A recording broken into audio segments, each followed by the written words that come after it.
संकट के समय ईश्वर इंसान को कभी अकेला नहीं छोड़ता है, पर इंसान को भरोसा ही नहीं होता है कि मेरे कोई साथ है। एक बार क्या होता है, एक व्यक्ति होता है, वो गंगा के किनारे और रेत में मिट्टी में रोज तपस्या करता है, घूमता फिरता है और उसे भगवान पे सच्ची श्रद्धा होती है। लेकिन वो क्या करता है, हमेशा इसी तरह वहाँ पे घूमता फिरता है और राम का नाम जप करता है। तो एक बार क्या होता है कि घूमते घूमते वो पीछे देखता है तो पीछे मिट्टी में, जो गीली मिट्टी थी, वहाँ पे 2 व्यक्तियों के पाँव के निशान थे, मतलब 4 पाँव बने हुए थे। तो वो अचंभित हो गया कि 4 पाँव कैसे हो गए? मेरे तो 2 ही पाँव हैं और 4 पाँव के निशान हैं यहाँ पे, तो क्या हो रहा है ये? फिर वो देखता है, सोचता है कि शायद भगवान मेरे साथ है और वो अपने कर्म में लगा रहता है, खूब मेहनत करता है, खूब तपस्या करता है, बुरे काम कभी नहीं करता, अच्छे काम करता है और हमेशा भगवान का नाम जपता रहता है। लेकिन एक दिन क्या होता है, किसी कारणवश वो विपत्ति में आ जाता है और भारी संकट उस पे आ जाता है। चारों ओर से गरीबी गरीबी, खाने का भी दाना तक नहीं था घर में। तो वो टेंशन में हो जाता है कि अब क्या करें। तो वो अपने परिवार वालों को कहता है, तो परिवार वाले सारे ही दूरी बना लेते हैं। फिर रिश्तेदारों को कहता है, तो ऐसे संकट की घड़ी में कोई रिश्तेदार साथ नहीं देते हैं। फिर वो जान पहचान वालों को, रिश्तेदारों को, सबको दे लेता है, लेकिन उसकी सहायता करने के लिए कोई तैयार नहीं होते हैं। सभी दूरी बना लेते हैं, सहायता तो दूर की बात है, उसके पास तक नहीं बैठते हैं। यही टाइम का फेर होता है। आजकल के रिश्ते ऐसे ही होते हैं। रिश्ते उतनी देर तक ही टिकेंगे जितनी देर तक आपके पास पैसे होंगे। तो वो बहुत चिंतित होता है और हमेशा की तरह ही राम का गुणगान करता हुआ गंगा के किनारे भजन गाता हुआ निकलता है।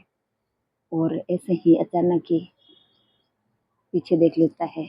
जैसे ही वो पीछे देखता है मुड़ के, तो वो देखता है कि आज 2 ही पाँव हैं। तो वो घबरा जाता है कि और इंसान तो ऐसे होते ही हैं, आज तो भगवान ने भी मेरा साथ छोड़ दिया। और चिल्लाता है कि भगवान, मैंने ऐसा क्या कर दिया कि आपने ही मेरा साथ छोड़ दिया? दुनिया तो है ही ऐसी, दुनिया वाले तो है ही ऐसी, सबने साथ छोड़ दिया, लेकिन आज विपत्ति आ गई, आज मैं संकट में हूँ, तब आपने ही मेरा साथ छोड़ दिया। अब मेरी रक्षा कौन करेगा, मेरे साथ कौन रहेगा? मैं इतने दिन तो हमेशा सोचता था कि मेरे साथ भगवान है, लेकिन आज आप ही मेरे साथ नहीं हो, फिर मेरे साथ कौन रहेगा? इससे करके वो चिल्लाने लगा, रोने लगा और उसे अपनी भक्ति पे शंका होने लगी कि हो सकता है वो भगवान के पाँव नहीं थे, मुझे भ्रम था। ऐसा सोच के वो दुखी हो जाता है। उतने में ऊपर से आवाज़ आती है भगवान की कि बेटे चिंता मत करो, मैं आपके साथ ही हूँ।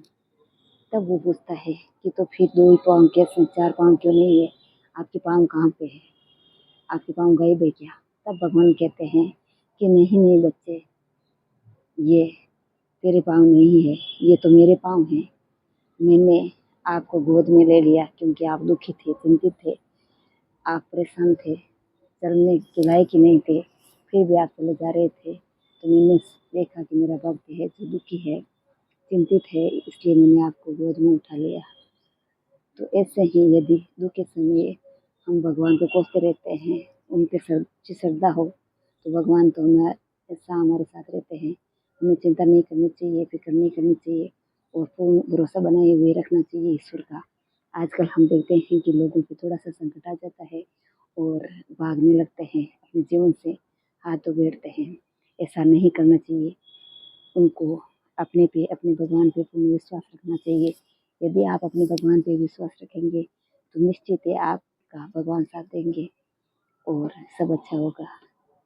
भगवान को हमेशा अपने बच्चों की फिक्र रहती है। जिस प्रकार माता पिता को अपने बच्चों की फिक्र रहती है, उसी प्रकार हमारे माता पिता भगवान ही हैं, उनको भी हमारी हमेशा फिक्र रहती है। तो हमें चिंता नहीं करनी चाहिए, टेंशन में नहीं आना चाहिए, चाहे हम कोई सही कर्म कर रहे हो।